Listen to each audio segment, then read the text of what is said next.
Perkenalkan, nama saya Antonius Gadorudi, asal sekolah SMP Negeri 1 Atapara. Saya mahasiswa PPG Transformasi Sekolah Tinggi Santo Yakobus Merauke, batch 1 tahun 2025, dengan nomor peserta 60 30 27 10 10002. Pada hari ini, Rabu 7 Mei 2025, saya akan melakukan praktek pembelajaran di kelas 8 dengan topik sakramen permandian. Selamat menyaksikan.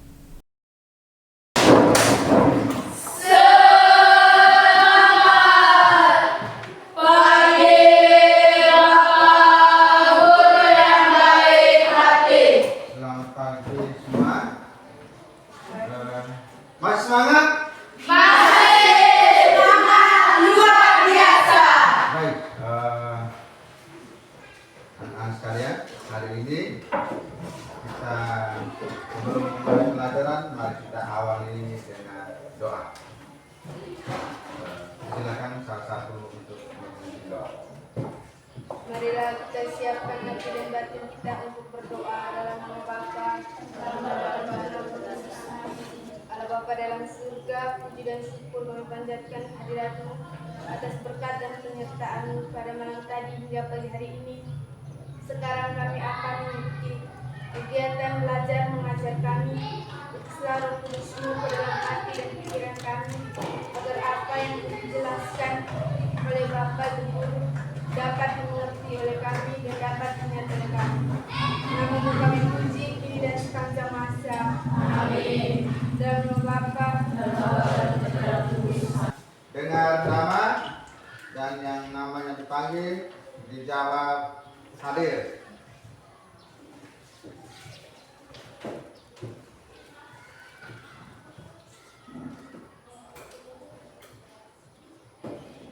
Agustina Yolanda Putri, hadir. Agustina Emiliana Saul, Hadir Pak. Agustinus Oscar Revianto, Hadir Pak. Arnoldus Gabriel Waki, Hadir. sakit. Oh. Lanjut, Emiliana Lenciana, Hadir Pak. Fatmawati Bella Suku, Fidensius Irfan. Nah, hari ini kita mulai dengan materi kita di semester ini dengan topik sakramen baptis. Ya. Berbicara tentang sakramen. Ada yang tahu? Saya Pak. Apa harus? Sakramen yang ditanda dan serana persatuan mesra dengan Allah dan persatuan seluruh umat. Ada 7 sakramen dalam gereja Katolik. Apa saja sebut? Siapa? 1. Cara. Sakramen baptis. Terus. Sakramen Ekaristi. Terus. Sakramen penguatan atau krisma. Sakramen tobat. Sakramen pengurapan orang sakit. Sakramen perkawinan dan sakramen imamat. Oke, mari tangan dia. Apa tujuan pembelajaran yang harus kita peroleh? Siswa lebih memahami sakramen baptis, tahap-tahapnya dalam sakramen baptis, jenis-jenis atau macam-macam sakramen baptis, terus rahmat yang diperoleh ketika Anda menerima sakramen baptis, dan konsekuensi apa atau risiko atau apa yang harus kita wujud nyatakan dari rahmat yang telah kita terima itu dalam kehidupan gereja. Itu tujuan yang akan kita capai selama mata pelajaran ini.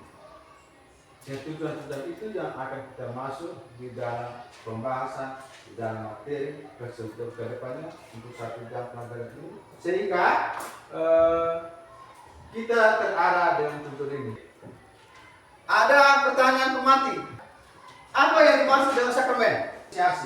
Dari ke-7 sakramen yang disebutkan oleh teman tadi, itu dikelompokkan dalam 3, yaitu sakramen inisiasi, sakramen pemulihan, dan sakramen panggilan hidup. Ada 3 sakramen masuk dalam kelompok inisiasi, yaitu sakramen baptis, sakramen krisma atau penguatan, dan sakramen ekaristi. Ada 3 penilaian.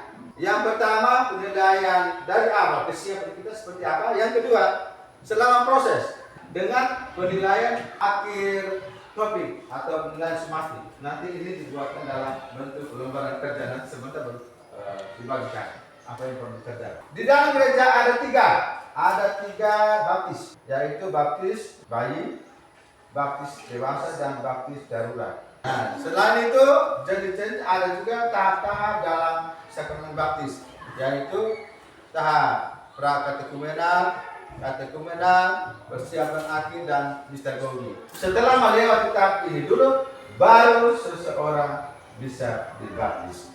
Baik, untuk itu mari kita lihat, perhatikan video di dalam dengan seksama.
dalam kelompok.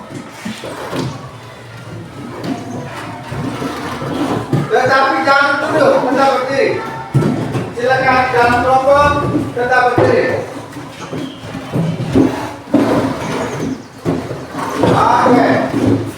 Berdiri.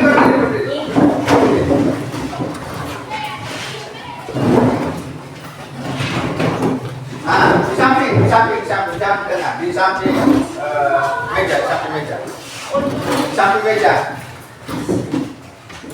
Di samping meja. Sudah? Sudah. Kalau kita menulis angka dengan tangan, angka 1 bagaimana? Semua tangan lurus ke depan. Angka 1 bagaimana?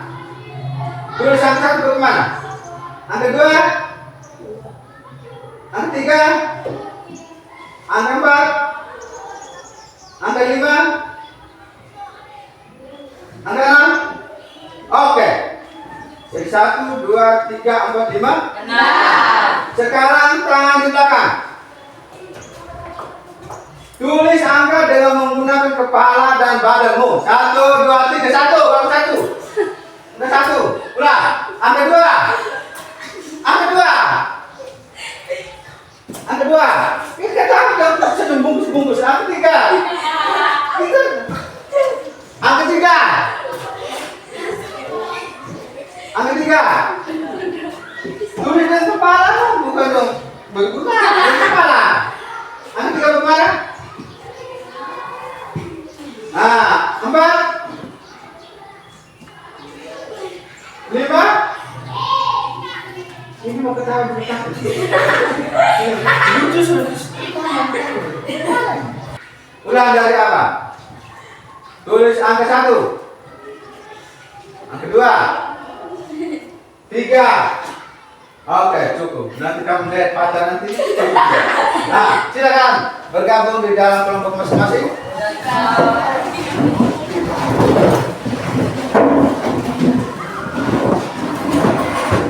Setiap persoalan, setiap hal, apa saja kita dikaitkan, harus mengaitkan seluruh kehidupan itu dengan firman Tuhan yang ada di Alkitab. Karena itu, dalam posisi duduk, silakan membaca teks kitab suci Matius bab 3 ayat 1 sampai 17. Bacaan yang diambil dari Injil Matius. Maka datanglah Yesus dari Galilea ke Yordan kepada Yohanes untuk dibaptis olehnya. Tetapi Yohanes mencegah dia, katanya, "Akulah yang perlu dibaptis olehmu, dan engkau yang datang kepadaku." Lalu Yesus menjawab, katanya kepadanya, "Biarlah hal itu terjadi, karena demikian sepatutnya kita menggenapi seluruh kehendak Allah." Dan Yohanes pun mengikutinya. Sesudah dibaptis, Yesus segera keluar dari air, dan pada waktu itu juga langit terbuka, dan ia melihat Roh Allah seperti burung merpati turun ke atasnya, lalu terdengarlah suara dari surga yang mengatakan, "Inilah anakku yang kukasihi, kepadanya aku berkenan." Masing-masing bawa kita? Oke, nanti di dalam kelompok silakan berjalan kita pilih sendiri-sendiri dengan bantuan pertanyaan ini. Itu nanti didiskusikan dalam kelompok dengan teks kitab suci yang ada dengan bantuan pertanyaan ini.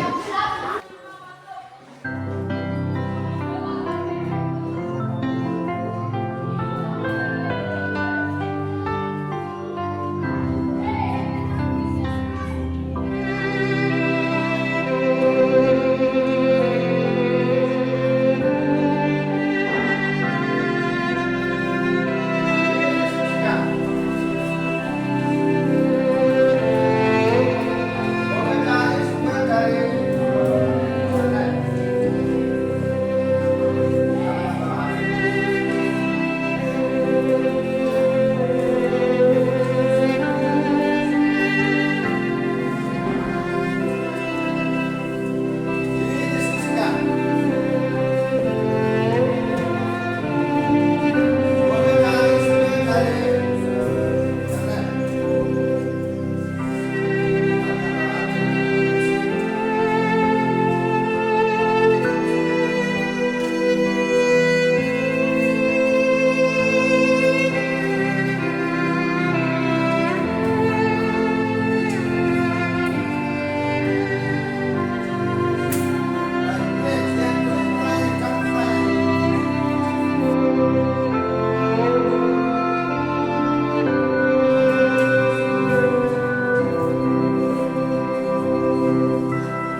saat tempat sepertinya sumber teladan tidak ada memang.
Baptisan air adalah baptisan yang paling umum dikenal di mana seseorang disarang atau dicelupkan ke dalam air dalam nama Bapa, Putra, dan Roh Kudus.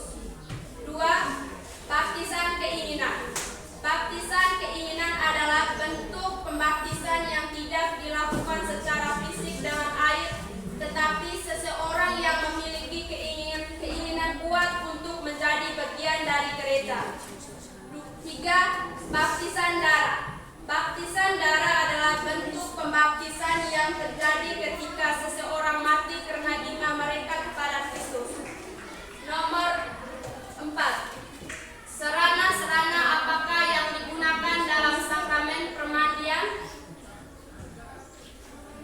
Yang pertama air, kedua kain putih, dan yang ketiga lilin. Dalam kesempatan yang telah diberikan kepada kami, saya mewakili kelompok 2 yang mempresentasikan hasil diskusi kelompok kami. Soal nomor 1. Mengapa semua anggota gereja harus dipermandikan? Jawab: agar kita bergabung menjadi anggota gereja sekaligus menjadi anak-anak Allah. Nomor 2. Apa yang menjadi dasar biblis dari sakramen baptis? Jawab: yaitu firman Tuhan yang menjelaskan pentingnya baptis sebagai jalan untuk masuk ke dalam kerajaan Allah dan sebagai tanda iman serta penebusan dosa yang ada di dalam Injil Matius bab 28 ayat 9 dan Injil Markus bab 16 ayat 16. Nomor 3. Sebutkan 3 jenis atau bentuk baptisan dalam gereja Katolik dan jelaskan. Jawab: baptisan air. Baptisan air adalah pembaptisan yang paling umum dikenal dengan dan dilakukan di gereja, di mana seseorang dibaptis dengan air dalam nama Bapa, Putra, dan Roh Kudus. 2. Baptisan keinginan. Baptisan ini terjadi ketika seseorang ingin menjadi anggota gereja Katolik, menjalani masa katekumenan atau persiapan, tetapi meninggal sebelum sempat dibaptis dengan air. Terima kasih atas waktu dan kesempatan yang telah diberikan kelompok kami. Saya dari kelompok 3 ingin menjelaskan hasil kerja diskusi kami. Nomor 1. Mengapa semua anggota gereja harus dipermandikan? Jawab: karena pembaptisan dianggap sebagai simbol kematian dan kebangkitan Yesus Kristus serta tanda dan juga sebagai anak Tuhan. Nomor 2. Apa yang menjadi dasar biblis dari sakramen? Jawab: Matius bab 28 ayat 19. Karena itu, pergilah dan jadikanlah sebuah bangsa muridku, baptislah mereka dalam nama Bapa dan Roh Kudus. Ayat ini menunjukkan menunjukkan bahwa baptis memiliki makna yang dalam kehidupan rohani. Nomor 3. Sebutkan 3 jenis untuk pembaptisan dalam gereja Katolik. Jawab. Yang pertama, pembaptisan sakramental. Pembaptisan sakramental adalah pembaptisan yang dilakukan dengan cara menyilukan atau menyiramkan air pada orang yang dibaptis sebagai simbol penyucian dosa dan kelahiran baru dalam Kristus. Yang kedua, pembaptisan darah. Pembaptisan darah adalah pembaptisan yang dilakukan melalui kesaksian iman yang kuat bahkan hingga kematian. Yang ketiga, pembaptisan rindu. Pembaptisan rindu adalah pembaptisan yang dilakukan untuk menerima iman Kristiani dan pembaptisan meskipun seseorang tidak dapat menerima pembaptisan sakramental. Nomor 5. Sarana-sarana apa yang dilakukan dalam sakramen pemandian? Yang pertama, air. Yang kedua, minyak krisma atau opsional. Yang ketiga, lilin. Nomor 6. Jelaskan makna dari sarana yang digunakan itu. Air memiliki beberapa makna. Yang pertama, penyucian dosa. Yang kedua, kelahiran baru. Yang ketiga, pembersihan spiritual. Yang kedua, minyak krisma. Pengudusan, tanda kehadiran Roh Kudus. Yang ketiga, kata-kata sakramental. Pengakuan iman, pemberian rahmat, penggabungan dengan Kristus. Nomor 7. Apa kata-kata yang diucapkan pastor pada waktu baptis? Yang pertama, dalam nama Bapa dan Putra dan Roh Kudus. Nomor 8, apa konsekuensi dari pembaptisan yang kita terima? Yang pertama, pengampunan dosa. Yang kedua, kelahiran baru. Yang ketiga, penggabungan dengan Kristus. Nomor 9, jelaskan arti kata baptis. Baptis adalah sakramen yang diberikan kepada seseorang untuk menjadi anggota gereja Katolik sebagai simbol penyucian dosa dan kelahiran dalam Kristus. Itu saja hasil diskusi kami. Mungkin dari kelompok lain ada yang ingin bertanya atau menanggapi, waktu dan kesempatan kami berikan. Oke, silakan. Yang mau bertanya? Ada yang mau bertanya? Silakan. Diberikan kesempatan. Pas. Oke. Tepuk salut. Salut, salut. Salut, salut. Salut. Oke. Jika tidak ada yang bertanya atau menanggapi, maka saya tutup presentasi ini. Sekian dan terima kasih. Oke. Ya. Dengan belajar tentang materi ini, kami dapat mengetahui apa itu sakramen pembaptisan. Kita satu. Tepuk tangan dulu. Ada yang lain? Kesimpulan apa yang akan kita ambil? Ada yang lain? Silakan. Atau Dengan mempelajari materi sakramen pembaptisan, kami bisa mengetahui makna dari sakramen pembaptisan, tahap-tahap dari sakramen pembaptisan, dan sarana apa saja yang digunakan dalam sakramen pembaptisan. oke, tepuk tangan. Secara garis besar, semua rangkaian kita dapat disimpulkan begini. Sakramen baptis merupakan pintu masuk sebagai awal untuk semua sakramen lain. Apakah kegiatan pembelajaran kita hari ini menyenangkan atau tidak? Berikut, tulislah kritik dan saran untuk kegiatan pembelajaran berikutnya. Tugas, silakan cari di sumber mana saja susunan perayaan Ekaristi Sakramen Pemandian. Mari kita semua berdiri. Kita mengakhiri seluruh rangkaian kegiatan pembelajaran kita dengan doa. Bapa, Allah pada surga, puji dan syukur kami aturkan niat dan perlindungan-Mu dari pagi sampai siang ini. KPM kami berjalan baik dan lancar. Nama kami puji kini dan sepanjang masa. Amin. Dalam nama Bapa,